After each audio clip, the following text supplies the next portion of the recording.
டேய் இங்கே படுறா போஸ்டரை மறுபடியும் ஆரம்பிச்சிட்டாங்க. 2000னாங்க, அடுத்து 2012னாங்க, இப்போ 2020 வேறையா? இப்படியே மக்களை ஏமாற்றி பணம் சம்பாரிச்சிட்டு இருக்கானோ.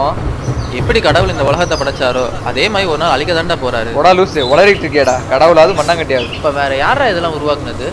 அப்படிவா வலிக்கு. அதாவதுடா இந்த பிக் பேங் தியரி தெரியுமாடா? அதாவது ஃபர்ஸ்ட் எல்லாம் நெபுலாவாக இருந்துச்சு ஒரு காலத்தில். அது என்னாச்சுனாக்கா திடீர்னு ஒரு பெரிய வெடிப்பு வெடிச்சிச்சு. வெடிப்பு வெடிச்சதுக்கப்புறம் எல்லா ஆட்டம்ஸும் ரொம்ப வேகமாக சேர்ந்து இந்த அப்போ தான் இந்த எர்த்தே ஃபஸ்ட்டு உருவாச்சுடா. அப்போ இந்த உலகத்தில் ஒன்றுமே கிடையாது. அதுக்கப்புறம் தான் நீர் வந்து அந்த நீர்லேருந்து அமீபா, அதுலேருந்து ஃபங்கஸ், பாக்டீரியா எப்படியே வளர்ந்து பரிணாம வளர்ச்சி அடைஞ்சு குரங்குலேருந்து வந்தவன் தாண்டா மனுஷன். இது பேர் தாண்டா பரிணாம வளர்ச்சி. இப்படி தானே இந்த உலகம் இதெல்லாம் உருவாச்சு.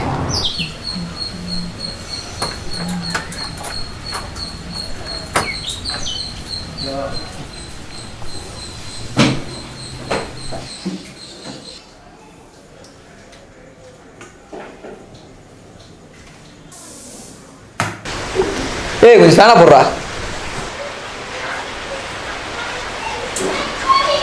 டேய் என்னடா இது?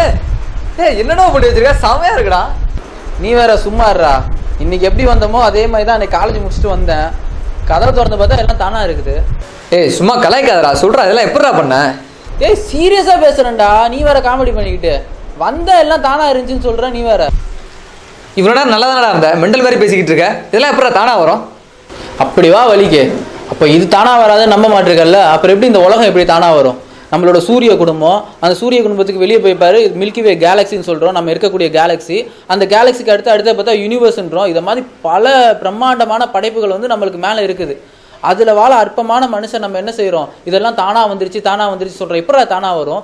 இந்த சூரிய குடும்பம் இருக்குது. இந்த சூரிய குடும்பத்தில் 11 கோள்கள் சுற்றி வருது. ஒன்று இடிக்காமல் வருது. அது எப்படா வர முடியும்? ஏன்னா மேலே ஏதாவது டிராஃபிக் போலீஸ் இருந்துகிட்டு இது இப்படி வா அப்படி வான்னு யாராவது சொல்லியிருக்காங்களா? இது எப்படிலாம் எப்படா தானாக வர முடியும்? மனுஷன் குரங்குலேருந்து வந்தான்னு சொல்கிற. யாரா ப்ரூவ் பண்ணா? டார்வின் ஒருத்தர் சொன்னார், தீயே எழுதி வச்சுட்டு போயிருக்காரு. ஏதாவது இப்போ இருக்க சயின்டிஸ்ட் யாராவது ப்ரூவ் பண்ணாங்களா மனுஷன் குரங்குலேருந்து வந்தான்ட்டு? இன்னும் எந்த ப்ரூவ்டே இல்லாத ஒரு சயின்ஸ்ல அது. சரி, தேனியை பற்றி பார்த்துட்டு இருக்கோம்ல. நம்ம சாதாரண தேனி, அதை வந்து எல்லாரும் சாதாரணமாக பார்க்குறோம். ஏதோ பூவில் இருந்து அதை தேன் எடுத்துகிட்டு வந்து அதோட கூட்டில் வைக்குது. அதில் தான் தேனை சேகரிக்குது. ஒவ்வொரு பூவில் இருந்து போய் தேன் எடுத்துகிட்டு வருதுன்னு சொல்கிறோம். ஆனால் இதை பற்றி குரான் 1400 வருஷத்துக்கு முன்னாடி சொல்லுது. தேனி வந்து பூவில் இருந்து எடுத்துகிட்டு வந்து தேனை சேகரிக்கல. அது வந்து பூவில் போய் சாப்பிட்றது வந்து அதோட உணவை தான் அது உண்டு கொள்ளுது. அது வந்து அதோட கூட்டில் எப்படி தேன் உருவாகுதுன்னா அதோட வயிற்று பகுதியிலேருந்து வெளியாகக்கூடிய ஒரு பானம் தான் தேன் அப்படின்னு குரான் சொல்லுது. இப்போ அறிவியலாளர்கள் வந்து அதை ஆராய்ச்சி செஞ்சாங்க. இப்போ ப்ரூவ் பண்ணியாச்சு. தேனோட வயிற்று பகுதியிலேருந்து தான் தேன் வெளியாகுது. அது வந்து பூக்கிட்ட போய் எடுக்கிறது வந்து அதோட உணவை தான் அது எடுத்துக்கொள்ளுது அப்படின்னு சொன்னாங்க. பூமியை பார்க்குறியா? நம்ம வாழ்ற பூமியை பார்த்துருக்கியா நீன்னு? இத்தனையோ கோள்கள் இருக்கு. நம்மளை சுற்றி 9 கோள்றாங்க, 11 கோள்றாங்க, இத்தனையோ கோள்றாங்க. ஆனால் இந்த கோளில், இந்த பூமியில மட்டும் மனுஷன் வாழ்றதுக்குள்ள எல்லாமே இருக்குது. எப்படி? நம்ம வெளியே விடக்கூடிய கார்பன் டை ஆக்சைடு மரத்துக்கு போகுது. மரம் கொடுக்கக்கூடிய ஆக்சிஜன் வந்து நம்ம சுவாசிக்கிறோம். இதெல்லாம் எப்படி முடியும்? யாரா இந்த சைக்கிளை ஃபார்ம் பண்ணது? சொல்ல நீ.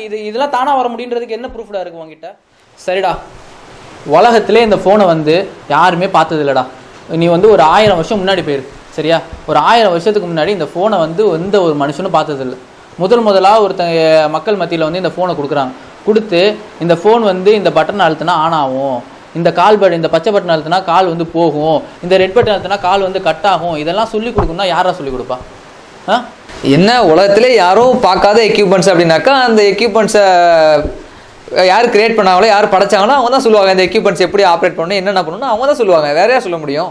சரிடா, இந்த மொபைலை சொன்னேன். அப்போ இந்த மொபைலோட ஃபங்க்ஷனாலிட்டியை பற்றி இதை யார் படைச்சாரோ, யார் இதை கிரியேட் பண்ணாங்களோ அந்த மேனுஃபேக்சர் தான் சொல்லணும் இதோட ஒர்க்கிங் ஃபங்க்ஷனாலிட்டி இதுன்ட்டு. ஒரு யூசர் மேனுவலை வச்சு உனக்கு சொல்லிக் கொடுக்கணும், இப்படி தான்ப்பா ஒர்க் பண்ணணும்ன்ட்டு. அதே மாதிரி தான் இந்த உலகம் சொன்னல, பிக் பேங் தியரியிலேருந்து வந்துச்சு. இப்போ சில நூற்றாண்டுகளுக்கு முன்னாடி கண்டுபிடித்தாங்க அறிவியல் சயின்டிஸ்ட்லாம். இப்போ கண்டுபிடிச்ச விஷயம் இதை பற்றி 1400 வருஷத்துக்கு முன்னாடி குரான் சொல்லுது. இந்த உலகம் எப்படி உருவாயிச்சு, எப்படி இந்த நெபுலான்ற ஒரு ஆட்டம் இருந்துச்சு, இது எல்லாம் புகையாக இருந்துச்சு, அதுலேருந்து உருவாயிச்சு. சரி, அதை விடு. ரெண்டாவது எம்பிரியாலஜி வா. எம்பிரியாலஜி கருவியல்ன்ற ஒரு துறை வந்து மருத்துவம், அதாவது மெடிக்கல்லே கிடையாது. ஒரு 35 இயர்ஸ் பிஃபோர் வரைக்கும் எம்பிரியாலஜின்ற ஒரு டாபிக் கிடையாது. ஆனால் குரான் இதை பற்றி 1400 வருஷத்துக்கு முன்னாடி சொல்லுது. எப்படி மனிதனோட படைப்பு இருக்குது, ஒரு இந்திரிய துளி வந்து ஒரு தாயோட கருமுட்டையை போய் சேர்ந்ததுலேருந்து அந்த குழந்தை என்னென்ன முறையில் வந்து வளர்ச்சி அடையுது, எப்படி வருது, எத்தனை 10 மாத காலங்கள் வந்து அந்த குழந்தை வந்து தாயோட கருவறைக்குள்ள என்னென்ன ஸ்டேஜை வந்து கிராஸ் பண்ணி வருது, இதை யார் சொல்ல முடியும்? 1400 வருஷத்துக்கு முன்னாடி குரான் சொல்லுது. சரிடா, நம்ம வாழக்கூடிய இந்த பூமிக்குள்ள அந்த காலத்தில் வந்தவங்க, அதாவது வந்து ஒரு 300 இயர்ஸ் பிஃபோர் போயிடலாம். 300 வருஷத்துக்கு முன்னாடி வாழ்ந்தவன்கிட்ட போய் யார்கிட்ட போய் கேட்டாலும் வானத்துக்கு போக முடியுமான்னு கேட்டால் போகவே முடியாதுன்னுவான். ஆனால் பூமிக்குள்ளே ஈஸியாக போயிடலாம். எந்த அளவுக்கு நினச்சிட்டு இருந்தாங்கன்னா இந்தியாவுக்கு பேரலாக இருக்கிறது அமெரிக்கா, இந்தியாவிலேருந்து நேராக ஓட்ட போட்டு அமெரிக்காவுக்கு போயிடலாம் அப்படி நினச்சிருந்தான். ஆனால் வானத்துக்கு பறக்கவே முடியாது, நம்மளால் வானத்துக்கு போகவே முடியாதுன்னு எப்போ வரைக்கும் நினைஞ்சான்? ஒரு 250-300 வருஷத்துக்கு முன்னாடியும் மக்கள் வந்து இப்படி தான் நினச்சிருந்தாங்க. ஆனால் குரான் எப்போ சொல்லுது? 1400 வருஷத்துக்கு முன்னாடி எந்த ஒரு அறிவியல் வளர்ச்சியும் இல்லை, சாதாரண ஒரு மைக்ரோஸ்கோப் கூட இல்லாத காலத்தில் குரான் சொல்லுது, நீ வானத்துக்கு சுல்தான், ஒரு பவரை உண்டாக்கி கொண்டு நீ வானத்துக்கு நீ பிரயாணம் போகலாம், நீ வந்து ஒரு டூரிஸ்ட் மாதிரி நீ போகலாம். ஆனால் உனக்கு பூமிக்குள்ளே ஒரு மலையோட உயரத்தை கூட நீ இந்த பூமிக்குள்ளே போக முடியாதுன்னு குரான் சொல்லுது. ஃபார் எக்ஸாம்பிள், இந்த உலகத்திலேயே உயர்ந்த மலை வந்து எவரெஸ்ட் தான். அந்த எவரெஸ்டோட ஹைட்டு கூட நம்மளால் பூமிக்குள்ளே போக முடியாது. ஏன் தெரியுமா? பூமிக்குள்ளே லாவா, கேள்விப்பட்டிருப்பல, லாவா அதாவது நெருப்பு குழம்பு இருக்குது. எந்த ஒரு ஆப்ஜெக்ட், எந்த ஒரு திங்ஸ் உள்ளே போனாலும் அது வந்து என்ன ஆகும்?